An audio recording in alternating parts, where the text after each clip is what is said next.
Welcome to Journeys of Faith. The title of this audiobook is The Life of Saint Bernadette of Lourdes. It is narrated by Bob and Penny Lord, and the authors are also Bob and Penny Lord. Thank you. Our Lady said to Saint Bernadette of Lourdes, "I cannot promise you happiness in this world, but in the next." Family, there are saints among us whose greatest virtues have been their lifelong battles against their human nature. Those of us who are privileged to study their lives have a tendency to ignore what we believe to be their shortcomings in an effort to go directly to their source of sanctification. When we do this, we miss the teaching the Lord has to give us by the example of his suffering servant. We go for the dream and miss the journey. The sanctification is in the journey. Saint Bernadette used to complain about the accounts she read on the lives of the saints, in that they all seemed too sugar-coated. She said of the saints, they were human beings. They were human beings with faults and weaknesses like all of us. Mother Angelica once said, referring to the authors of Lives of the Saints, they should all be given 40 years each in purgatory for making these saints seem so perfect.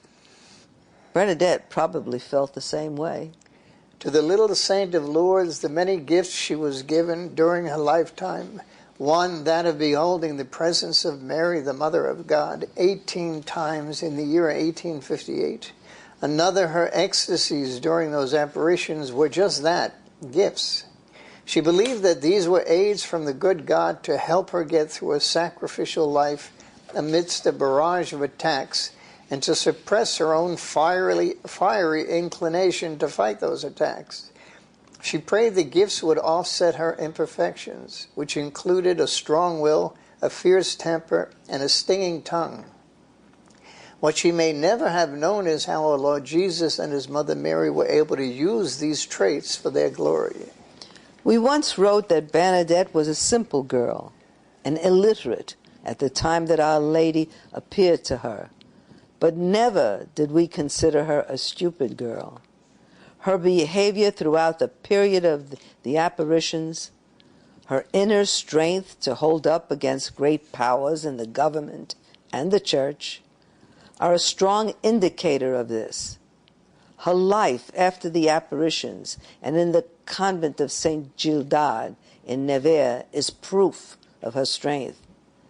We never knew much about Bernadette. As a young man, my husband became enraptured by the apparitions of Our Lady to Bernadette. Sample complete. Ready to continue?